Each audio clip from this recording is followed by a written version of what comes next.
Hello viewers, मैं advocate Javed Ahmad स्वागत करता हूं आप सभी का अपने यूट्यूब चैनल पर। आज की ये वीडियो मैंने क्रिएट की है एक्सप्लेन करने के लिए बेल प्रोसेस के बारे में। बेल प्रोसेस किस तरह से होता है। बेल प्रोसेस दो टाइम पर बेल सीक की जा सकती है। एक तब जब जिस इंसान की बेल सीक की जानी है वो जुडिशियल कस्टडी में है, और दूसरा तब जब वह इस बात का भय रखता है कि उसे जुडिशियल कस्टडी में भेजा जा सकता है।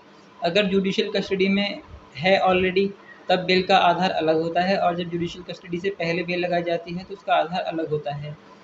अगर बेल जुडिशियल कस्टडी से पहले लगाई जाती है तो उसको एंटिसिपेटरी बेल कहा जाता है, और बेल के एप्रीहेंशन के लिए ही ये बेल होती है। इसके प्रेयर क्लोज में हमें प्रेयर में ये सीख करना चाहिए, may kindly pass an order to direct the SHO concern for release the applicant accused at the event of arrest. ये इसका प्रेयर क्लोज होना चाहिए।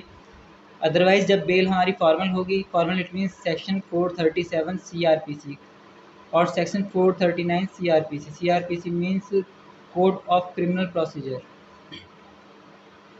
तो बेल से जब हम मूव्स करते हैं तो तीन ही एप्लीकेशंस नॉर्मली मूव की जाती हैं। एक सेक्शन 438, 439 और सेक्शन 437। अगर आपका अपराध बहुत जघन्य नहीं है और आपकी bail application chief judicial magistrate या फिर मेट्रोपॉलिटन मजिस्ट्रेट अलाउ कर सकते हैं, जुडिशियल मजिस्ट्रेट या मेट्रोपॉलिटन मजिस्ट्रेट आपकी अलाउ कर सकते हैं, ऑफेंस की प्रकृति इस तरह की है, तो हमें बेल जिस धारा में लगानी होती है उसको कहते हैं 437 सीआरपीसी की बेल।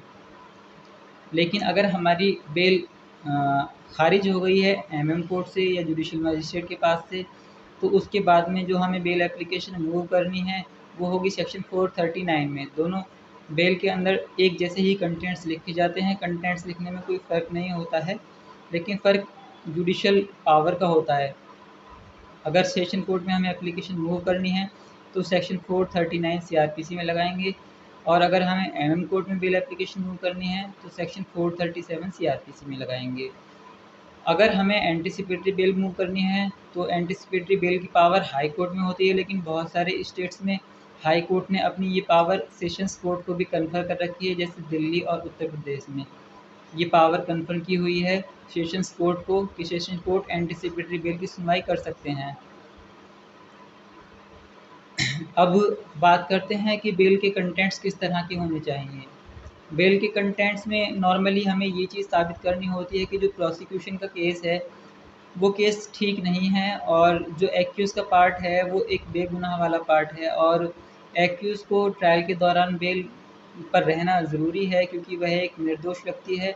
उसको ट्रायल कंप्लीट होने तक बेल पर रखा जाए ताकि वह अपने पार्ट को सिद्ध कर सके, और ताकि एक निर्दोष व्यक्ति जुडिशियल कस्टडी में ना रहे। जब हम बेल एप्लीकेशन मूव करते हैं तो उसके कुछ पैराज मैं आपको बता देता हूँ कि फॉर्मल पैराज हम यही रखते हैं, नॉर्मल केसेस में यही चीज़ें रहती हैं।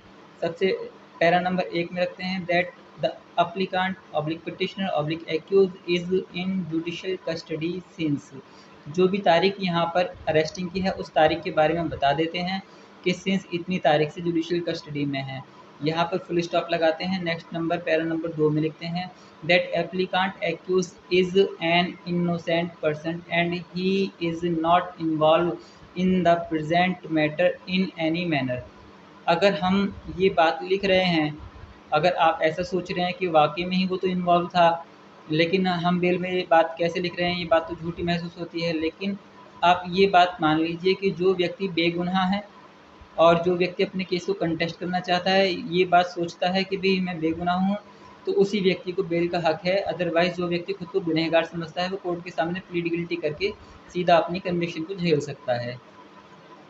पैरा नंबर 3 में लिखने होता है हमें। पैरा नंबर 3 में ये लिखते हैं that applicant was involved by the complainant और the some people in a false case because the applicant have any enmity, have any counterblast, have any property dispute, have any such and such type problems. तो इसमें हमें mention यहाँ पर ये करना होता है कि भी जो हमारे ऊपर मुकदमा बनाया गया उस मुकदमे को बनाने के पीछे क्या कारण था। ये मान लीजिए आपकी कोई एक मुकदमा दर्ज हुआ किसी के ऊपर ये एलिगेशन है कि उसने चलती हुई बस में पिक पॉकेट किया है और उसके पास से रिकवरी नहीं हो पाई है पिक पॉकेट करने के बाद में पर्स वगैरह की, या फिर जो भी चीज़ रिकवर होनी चाहिए थी। तो इस टाइम पर जो उसके ऊपर एलिगेशन लगे हुए हैं वो चोरी के एलिगेशन लगे हुए हैं। तो ऐसा क्या हुआ होगा कि उसके ऊपर चोरी के एलिगेशन लग जाएँ? अगर झूठे एलिगेशन हैं, तो या तो इस तरह का कुछ इंसिडेंट हुआ होगा कि जिसने भी आपके ऊपर एलिगेशन लगाए हैं उसके साथ किसी ने धक्का-मुक्की की होगी, या फिर बस के ब्रेक्स लग गए होंगे। तो आपको वो जो इंसिडेंट हो उसको वैसे ही एक्सप्लेन करना है कि ये चीज़ें इस तरह की हो गई, इसलिए ये झूठा मुकदमा मेरे ऊपर दर्ज कर दिया गया, जबकि मैं एक इनोसेंट पर्सन हूँ। जैसे कि अभी मैंने जो ऊपर लाइन बताई, इसके लिए हमें एक पैरा लिखना होगा that applicant is an innocent person and has been falsely implicated because he was travelling in a bus which was completely full of the people, and the people gathered here and there, and out of which any person who is the actual culprit of the offense pickpocket the complainant, and the complainant taking due to the misunderstanding involved the complainant in the false application in the false allegations, and the applicant have to face this criminal trial before the honorable court. However, the complainant is an innocent person and he was not involved in the present matter in any manner. देखिए, अब इसमें एक बात और होती है कि अगर किसी व्यक्ति के ऊपर 1 या 2 मुकदमे लगे हुए हैं, वो अपनी इनोसेंसी बताता है, कुछ छोटा-मोटा क्राइम है चोरी-चकारी का, तो उसको कोर्ट लीनिएंट व्यू लेकर बेल ग्रांट कर देती है। लेकिन अगर किसी ने छोटा-मोटा क्राइम ही किया हो, लेकिन रिपीटेड क्राइम्स में उसका नाम आ रहा है, इट मीन्स उसके ऊपर पहले से 10, 15, 20 केस लग गए हैं, तब उसकी बेल होने में थोड़ा वक़्त लगने वाला होता है, क्योंकि कोर्ट को महसूस होता है कि शायद ये हैबिचुअल क्रिमिनल है, क्योंकि इस पर रिपीटेडली केस दायर किए जा रहे हैं। लेकिन क्योंकि इनोसेंसी जो है वो एक्यूज़ के फ़ेवर में ही होती है, इसलिए एक टाइम पीरियड पास होने के बाद में भी उसको एक इनोसेंट मानते हुए कोर्ट बेल ग्रांट कर देती है, लेकिन कुछ टाइम तक उसको जुडिशियल कस्टडी में कीप करके रखती है और वॉच करती है कि ऐसा क्या हो रहा है। तो इसके अलावा अब बात ये है कि इनोसेंसी को प्रूव करने वाली आपकी जितनी भी बातें हैं, आपको सारी बातें अपनी एप्लीकेशन में मेंशन कर देनी हैं। अब जब ये चीज़ें हम मेंशन कर चुके हैं, तो उसके बाद में हमें ग्राउंड्स ऑफ बेल में इन चीज़ों को मेंशन करना है कि ग्राउंड्स क्या हैं बेल के। सबसे पहली बात तो हमें उन सर्कमस्टांसेस को चैलेंज करना है, जो सर्कमस्टांसेस रहे हैं जिसकी वजह से एक्यूज़ की अरेस्टिंग हुई है। जैसे मैंने अभी बताया आपको कि बस में धक्का-मुक्की हो रही थी, तो उसको इस बात का कुछ डाउट हो गया कि मैंने पर्स मारा है, या फिर एक्यूज़ जो जुडिशियल कस्टडी में उसने पर्स मारा है, लेकिन ऐसा हुआ नहीं था। तो हमें उन सर्कमस्टांस को एक्सप्लेन करना होता है ग्राउंड्स ऑफ बेल में। और सेकंड नंबर पे ये है कि हमें बेल के ग्राउंड्स में ये भी मेंशन करना होता है कि कितनी जुडिशियल कस्टडी प्रोवाइडेड है इस सेक्शन के लिए, और कितने दिन से जुडिशियल कस्टडी में एक्यूज़्ड है, और कोर्ट को लीनिएंट व्यू क्यों अख्तियार करना चाहिए एक्यूज़ के खिलाफ में। और तीसरे पार्ट में ये लिखना होता है कि एक्यूज़ की जो फैमिली है वो किस तरह से एक्यूज़ पे डिपेंडेंट है, और एक्यूज़ की जुडिशियल कस्टडी में होने के कारण उसकी फैमिली को किस तरह की परेशानियाँ सामना करना पड़ रहा है, किस तरह की परेशानियाँ फेस करनी पड़ रही हैं।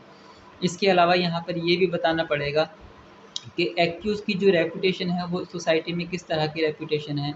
अगर आपकी रेपुटेशन गुड है तो आपको ज़रूर एक्सप्लेन करना चाहिए कि आपकी रेपुटेशन सोसाइटी में इस तरह की है।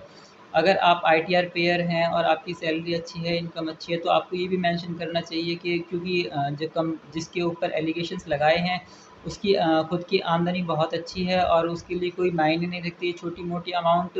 तो इस पर जो एलिगेशन लगाए गए हैं, झूठे एलिगेशन लगाए गए हैं, तो इस तरह की चीज़ें जो भी एक्यूज़ को बचाने वाली हों, वो सब हमें एक्सप्लेन करनी होती है।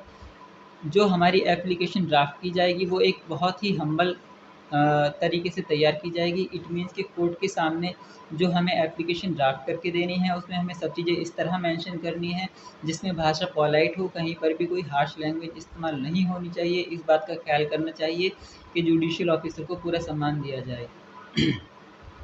साथ ही साथ ये है कि हमें किसी पर कोई आरोप, कोई एलिगेशन नहीं लगाने हैं, बल्कि अपनी इनोसेंसी के बारे में हमें चीज़ों को डिस्क्राइब करना है कि हमारी इनोसेंसी किस प्रकार से है।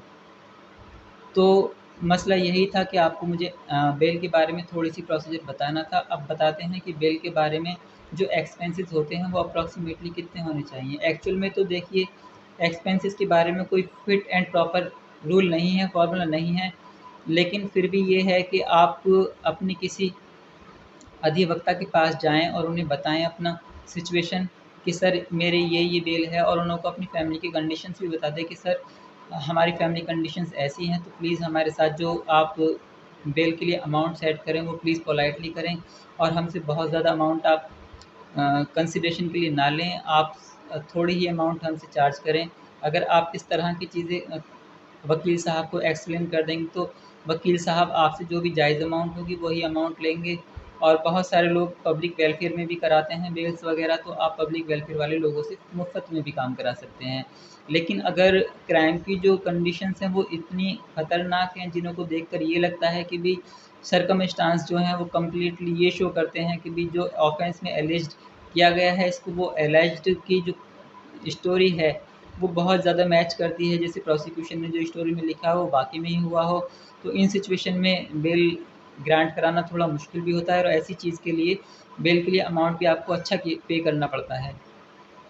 तो अभी मैंने मुख्तसर भाषा में आपको बेल के बारे में बताया। अगर आपको बेल के बारे में कोई भी अच्छा जजमेंट चाहिए, अगर किसी भी पॉइंट के ऊपर आपकी बेल अटकी हुई है और आप कोई भी अच्छा पॉइंट चाहते हैं बेल के लिए, तो आप प्लीज़ मेरी वीडियो को के कमेंट बॉक्स में ज़रूर कमेंट करें।